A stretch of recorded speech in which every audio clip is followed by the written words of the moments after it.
Hello students, आज हम NEET के कुछ प्रीवियस ईयर क्वेश्चन सॉल्व करते हैं। ये आपके बोर्ड के लिए भी काफ़ी इम्पोर्टेंट बनते हैं, आपके बोर्ड में भी आ सकते हैं। पहला क्वेश्चन है, the energy equivalent of 0.5 grams of a substance is. NEET 2020 में पूछा गया था। ऑप्शन ए है 4.5 into 10 power 13 joules, option B है 1.5 into 10 power 13 joules, option C है 0.5 इंटू 10 पावर 13 जूल्स और ऑप्शन डी है 4.5 इंटू 10 पावर 6 जूल्स। देखिए, हमें एनर्जी इक्विवेलेंट बताना है 0.5 ग्राम्स जो मास दिया है।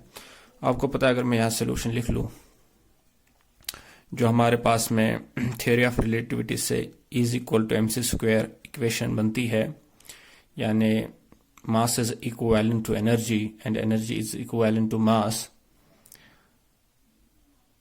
तो मुझे एनर्जी बताना है मास का। मास दिया है 0.5 ग्राम्स, यानी ये इस मास का जो एनर्जी इक्विवेलेंट है। आपको पता है सी वेलोसिटी ऑफ द लाइट है, जो एक कांस्टेंट है, तो इसकी जो वैल्यू है 3.8 इंटू 10⁸ मीटर पर सेकेंड। और अगर मैं इस इक्वेशन में मैं डालूं 0.5 ग्राम दिया है, तो इसको मैं केजी में कन्वर्ट करके 0.5 इंटू 10 पावर -3 kg, क्योंकि ग्राम में दिया है, इंटू 3.8 इंटू 10 पावर 8। तो इसको जब मैं सॉल्व करूंगा कैलकुलेटर पे, इसको जब मैं मल्टीप्लाई करूंगा, तो मेरा जो सही आंसर निकलता है वो 4.5 इंटू 10 पावर 13 जूल्स। तो इसका जो सही ऑप्शन बनता है हमारे पास, वो ऑप्शन ए है। ऑप्शन ए इसका सही आंसर बनता है। अब दूसरा देख लेते हैं। दूसरा क्वेश्चन बड़ा ही सिंपल क्वेश्चन है, ये भी नीट में पूछा गया था। What happens to the mass number and atomic number of an element when it emits gamma radiations?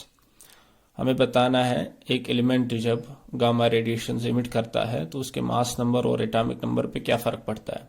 देखो, आपको पता है जो गामा रेडिएशन हमारे पास में होती है, gamma radiation they are nothing but the electromagnetic radiations. ये इलेक्ट्रोमैग्नेटिक रेडिएशंस होती है। ये इमिट कब होती है? जब किसी रेडियो एक्टिव एलिमेंट, जो रेडियो एक्टिव एलिमेंट होगा, वो जब रेडियो एक्टिव वेव्स इमिट करता है, तो उससे क्या होता है, वो जो रेडिएशंस हमारे पास बनती है, वो उनको हम गामा रेडिएशंस बोलते हैं। जब भी कोई रेडियो एक्टिव एलिमेंट होगा, वो उसके रेडियो एक्टिव डीके की वजह से वो जो रेडिएशंस इमिट करता है, उसको गामा रेडिएशंस कहते हैं। तो इससे क्या पता चलता है कि गामा रेडिएशन से एटॉमिक नंबर और मास नंबर पे कोई फर्क नहीं पड़ता। यानी जो एक एलिमेंट का मास नंबर है और जो एक एलिमेंट का एटॉमिक नंबर है, उस पर कोई फर्क नहीं पड़ेगा जब ये radio active element gamma radiations emit करेगा।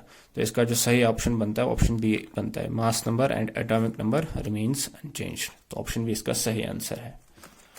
चलते हैं क्वेश्चन 3 के पास। ये भी इंपॉर्टेंट क्वेश्चन है। अल्फा पार्टिकल कंसिस्ट्स ऑफ, हमें बताना अल्फा पार्टिकल में क्या होता है। ऑप्शन ए है 2 electrons 2 protons and 2 neutrons, option B है 2 electrons and 2 protons only, option C है 2 protons only and option D है 2 प्रोटॉन्स एंड 2 न्यूट्रॉन्स ओनली। देखिए, जो अपने पास में अल्फा पार्टिकल है, वो नथिंग बट हीलियम न्यूक्लियस होता है। वो डबली आयोनाइज्ड।